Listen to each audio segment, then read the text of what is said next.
आणि आता या बुलेटिनमध्ये पाहूयात बातमी 36 जिल्ह्यांची वेगवान स्वरूपात। उद्धव ठाकरे आज छत्रपती संभाजीनगर लोकसभा निवडणूक तयारीच्या निमित्तानं दौऱ्यावरती जात आहेत। जनसंवाद दौरा आहे।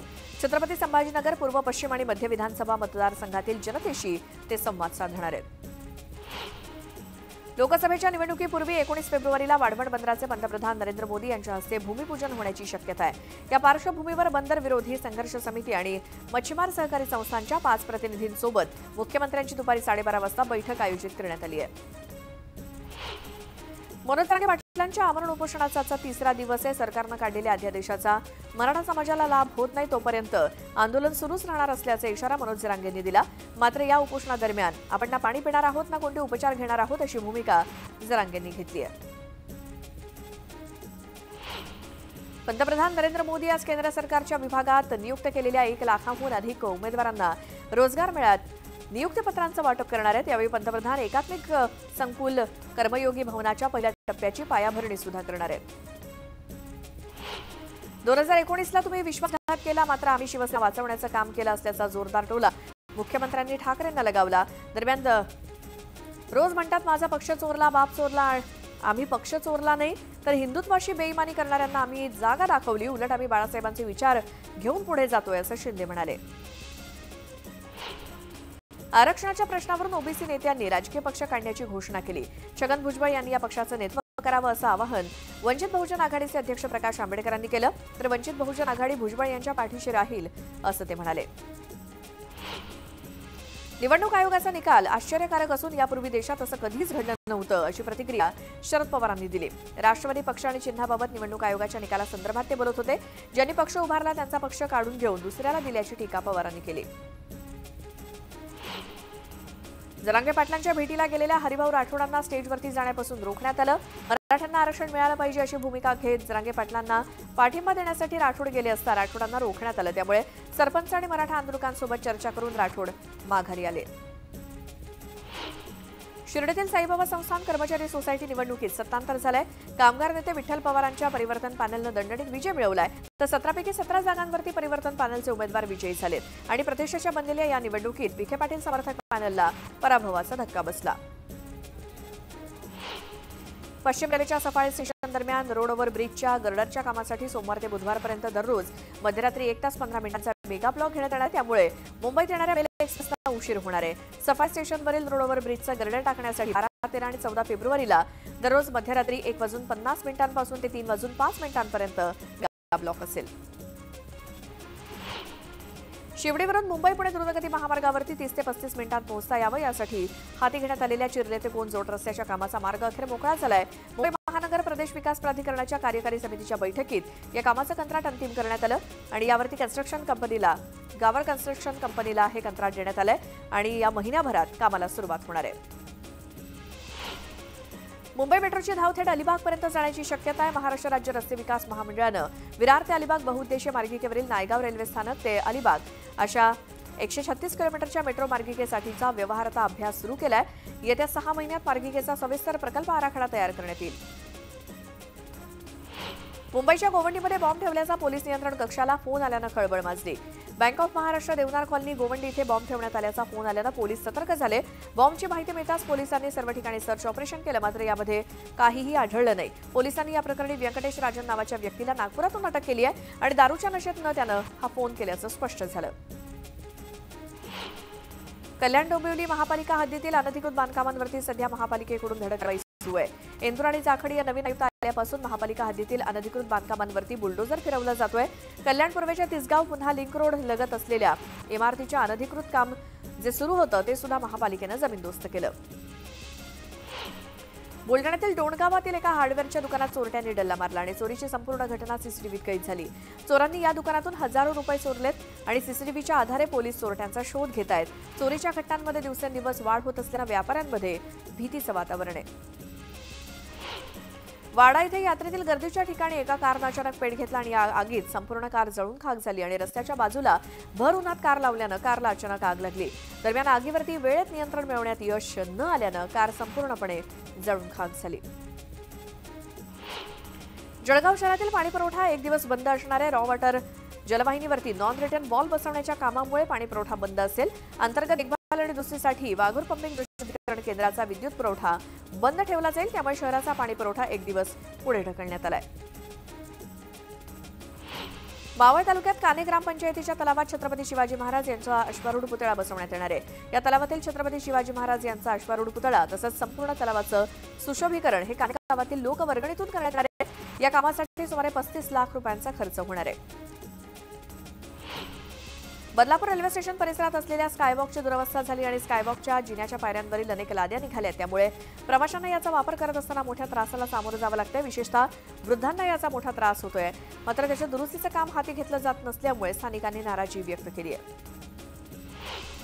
मराठा आरक्षणासंदर्भातील सर्वेक्षणाच्या कामातून उसंत मिळते न मिळते तो शिक्षकांना आता आगामी लोकसभा निवडणुकीच्या कामाला झोपण्यात आलंय। बहुतांश शाळेतील 50% शिक्षकांना या शाळाबाह्य कामासाठी पाठवण करण्यात आल्यानं शिक्षक वर्गात प्रचंड नाराजी आहे। मुंबईच्या शिक्षकांनी तर निवडणूक कामावरती बहिष्कार घालण्याची भूमिका घेतली आहे। माजी आमदार संभाजी पवार यांच्या स्मृतिदिनानिमित्तानं सांगली पालिकेच्या वतीनं महापौर चषक कुस्ती स्पर्धांचं आयोजन करण्यात आलं। यावेळी जॉर्जियाचा टॅडो आणि उपमहाराष्ट्र केसरी किरण भगत यांच्यामध्ये दंगल रंगली।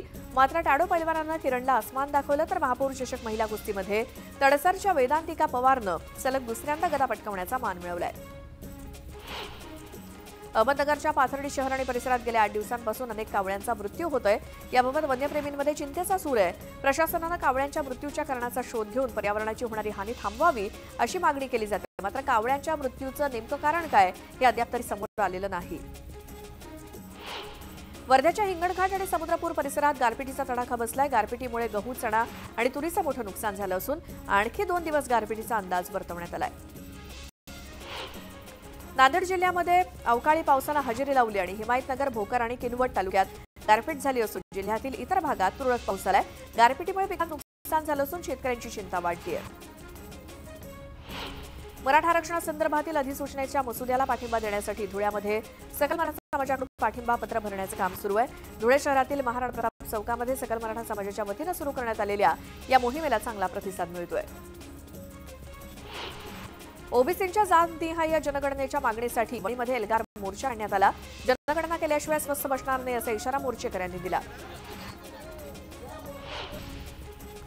चंद्रपूर जिल्ह्यातील कर्नाटक एमटा या कोळसा खाणीबाहेर गेल्या 54 दिवसांपासून महिलांचं साखळी उपोषण सुरू आहे। पुनर्वसनाच्या प्रमुख मागणीसाठी भद्रावती तालुक्यातील बरांज मोकासा या गावातील महिला आक्रमक झाल्यात। कोल्हापुरात ध्येय प्रकाशन संस्थेच्या वतीनं घेण्यात आलेल्या परीक्षेत चांगलाच गोंधळ उडाला। काही परीक्षा केंद्रावरती उशिरा परीक्षा सुरू झाली, तर काही परीक्षा केंद्रात प्रश्नपत्रिकाच उपलब्ध न झाल्यानं विद्यार्थ्यांना त्रास सहन करावा लागला। कोल्हापूरमध्ये स्वराज्य केसरी कुस्ती स्पर्धेचं आयोजन करण्यात आलं होतं। या स्पर्धेत हर्षद सदगीर आणि पृथ्वीराज पाटील विजयी ठरले, तर महिलांमधून रेश्मा माने स्वराज्य केसरी ठरल्या। स्वराज्य कुस्ती केसरी स्पर्धेमध्ये खासदार धनंजय महाडिक यांचे पुत्र कृष्णराज महाडिक आणि आमदार ऋतुराज पाटील एकाच व्यासपीठावरती आल्याचं पाहायला मिळालं। जळगावच्या जामनेर येथे ग्रामविकास मंत्री गिरीश महाजन यांच्या वतीनं नमो कुस्ती महाकुंभ या कुस्ती दंगलीचं आयोजन करण्यात आलं आणि या कुस्ती स्पर्धेत दिग्गज कुस्तीपटूंनी सहभाग नोंदवला होता। दरम्यान मंत्री गिरीश महाजन यांनी या सामन्यामध्ये पंचाची भूमिका निभावली। शिवसेना खासदार डॉक्टर श्रीकांत शिंदे यांनी कल्याण लोकसभेत खासदार क्रीडा संग्रामाचं आयोजन केलं। सलग 9 दिवस सुरू असलेल्या या क्रीडा संग्रामाच्या 8व्या दिवशी table tennis, kho kho, kabaddi, cricket या खेळांच्या माध्यमातून हजारो स्पर्धकांनी सहभाग घेतला। माघी गणेशोत्सवाच्या पार्श्वभूमीवर राज्यात उत्साहाचं वातावरण आहे। मुंबईमध्ये ठिकठिकाणी लाडक्या बाप्पाचं वाजत गाजत स्वागत केलं जाते आणि आज कामाठीपुरा माघी गणेशोत्सव मंडळाच्या बाप्पाचं थाटामाटात आगमन काल झालं। जालना तालुका पोलिसांनी मोठी कारवाई केली आहे। या कारवाईत त्यांनी तब्बल 2 कंटेनर भरून गुटखा जप्त केलाय। या दोन्ही कंटेनरमध्ये जवळपास कोट्यवधींचा गुटखा असल्याची माहिती पोलिसांनी दिली। कंटेनरसह चालक आणि क्लिनरला पोलिसांनी ताब्यात घेतलंय। अभिषेक घोसाळकर हत्या प्रकरणावरती त्यांचे वडील विनोद घोसाळकर यांनी प्रतिक्रिया दिली। माझा मुलगा अभिषेकची विश्वासघाताने हत्या करण्यात आली आणि हा माझ्या कुटुंबावरचा सगळ्यात मोठा आघात आहे असं ते म्हणाले। माझ्या मुलाची आणि कुटुंबाची बदनामी करण्याचा प्रयत्न सुरू आहे, मात्र असे खोटे-नाटे आरोप सहन केले जाणार नाहीत असं निवेदन विनोद घोसाळकर यांनी जारी केलंय। वैतरण खाडी बंदरामध्ये अवैध रेती उत्खनन करणाऱ्या बोटींवरती प्रशासनाकडून कारवाई करण्यात आली। यावेळी चोरलेल्या रेतीचा साठा आणि उत्खनन करणाऱ्या बोटी बंद करण्यात आल्या। प्रशासनाच्या कारवाईनंतर रेती माफियांनी घटनास्थळावरून पळ काढला। या कारवाईमुळे रेती माफियांचे धावे दणाणलेत। अकोला जिल्ह्यातील तेल्हारा तालुक्यात मोठ्या प्रमाणात अवैध वृक्षतोड सुरू आहे आणि या अवैध वृक्षतोडीला आळा घालण्यासाठी वनविभागाच्या वतीनं धडक कारवाई करण्यात येते आहे। बेलखेड येथे कारवाई करत वनविभागानं 1 लाख रुपयाचा मुद्देमाल जप्त केला। मुंबईच्या सायन पुलावरती अपघात झाला। भरधाव वाहनं एकमेकांच्या मागे धडकली। सुदैवाने यामध्ये कोणतीही जीवितहानी झाली नाही। त्यामुळे अशा प्रकारे भरधाव वाहनं चालवणाऱ्यांवरती कठोर कारवाईची आवश्यकता आहे। तसंच शहरातील अपघातांच्या संख्येत घट होऊ शकेल। मुंबईतील किमान तापमानात पुन्हा एकदा घट झाल्यानं गारवा वाढलाय। गार हवा वाहत असल्यामुळे मुंबईकरांना पुन्हा एकदा थंडीचा आनंद घेता येतोय। गेल्या आठवड्यापूर्वी मुंबईतील कमाल तापमानामध्ये वाढ झाली होती, त्यामुळे हिवाळ्यातही उकाडा जाणवत होता। एक मोठी बातमी येते ती पाहूयात। अहमदनगरच्या पाथर्डी शहर आणि परिसरामध्ये गेल्या 8 दिवसांपासून अनेक कावळ्यांचा मृत्यू होतोय आणि याबाबत वन्यप्रेमींमध्ये चिंतेचा सूर आहे। प्रशासनानं कावळ्यांच्या मृत्यूच्या कारणाचा शोध घेऊन पर्यावरणाची होणारी हानी थांबवावी अशी मागणी होती। मात्र कावळ्यांच्या मृत्यूचं नेमकं कारण काय हे अद्याप तरी समोर आलेलं नाही। गेल्या 8 दिवसांपासून अहमदनगरच्या पाथर्डी इथे कावळे मृत्युमुखी पडतायत, मात्र त्यांच्या मृत्यूचं कारण अजून काही कळलेलं नाहीये। त्यामुळे वन्यप्रेमींमध्ये सध्या चिंतेचा सूर आहे। आणि आता एक सविस्तर बातमी पाहूया, ती म्हणजे भावी मुख्यमंत्र्यांच्या यादीमध्ये आता आणखी एका नावाची भर पडली आहे। स्वराज्य पक्षाच्या कार्यकर्त्यांनी संभाजीराजे छत्रपतींचा भावी मुख्यमंत्री असा उल्लेख केलाय। संभाजीराजे छत्रपतींनी निवडणुकीच्या रिंगणामध्ये उतरावं असा कार्यकर्त्यांचा आग्रह आहे आणि परिणामी संभाजीराजे छत्रपती काय भूमिका घेणार पाहूयात हा रिपोर्ट।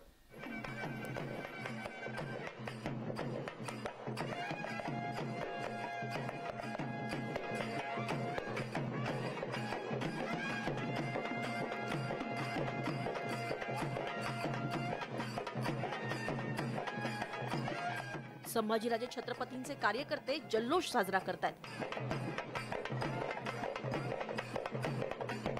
वाढदिवसानिमित्त संभाजीराजे छत्रपतींनी अंबाबाईंचं दर्शन घेतलंय।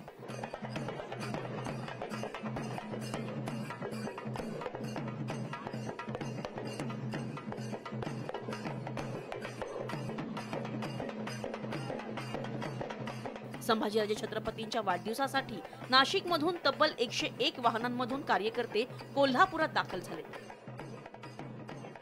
प्रत्येक वाहनावर संभाजीराजे छत्रपतींचा भावी मुख्यमंत्री असा उल्लेख केलेले पोस्टर्स लावण्यात आले होते।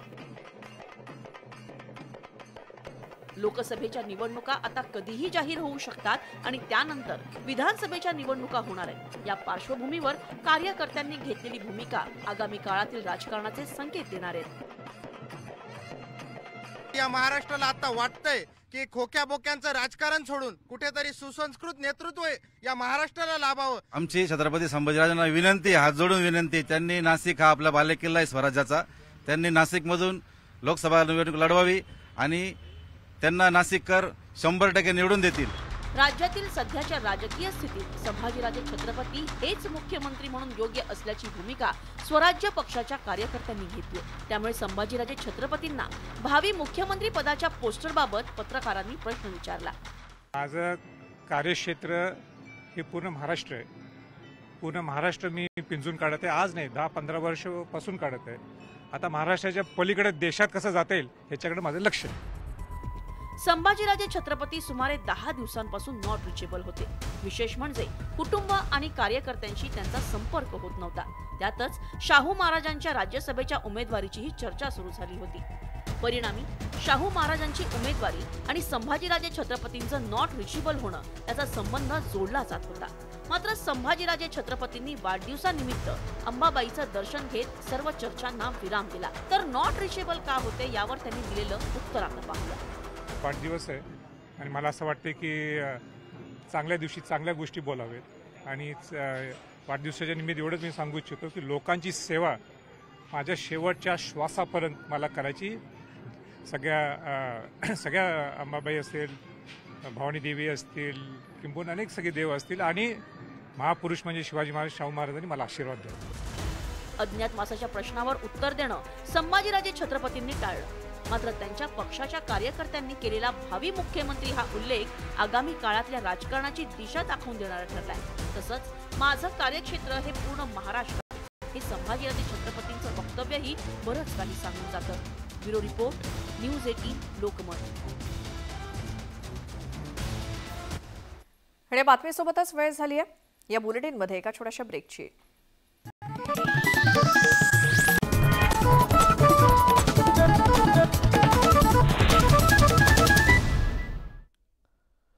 ब्रेकनंतर पाहूया 36 जिल्ह्यांच्या बातम्या। मुंबई महानगरपालिकेच्या शाळांमध्ये विद्यार्थ्यांच्या पटसंख्येत वाढ होत असताना त्या तुलनेत शिक्षकांची संख्या कमी आहे आणि शिक्षकांची ही संख्या भरून काढण्यासाठी पालिकेच्या शाळांमध्ये मराठी, हिंदी, इंग्रजी, उर्दू माध्यमांसाठी 1342 शिक्षकांची महाभरती करण्यात येणार आहे। फेब्रुवारी अखेरपर्यंत भरती प्रक्रिया पूर्ण होईल असं पालिका प्रशासनानं सांगितलेलं आहे। मराठवाड्यामध्ये फळझाडांच्या माध्यमातून शेतकऱ्यांच्या उत्पन्नात वाढ होताना दिसतेय। जवळपास 10 पटीनं ही वाढ करण्यासाठी ग्लोबल विकास ट्रस्टनं प्रयत्न केलेले आहेत। या प्रकल्पामध्ये मराठवाड्यातल्या बीड या दुष्काळग्रस्त जिल्ह्याचा सुद्धा सहभाग आहे। शेतकऱ्यांना होणाऱ्या नफ्यामुळे मराठवाड्यात काही अंशी आत्महत्यांचं प्रमाण कमी झालंय।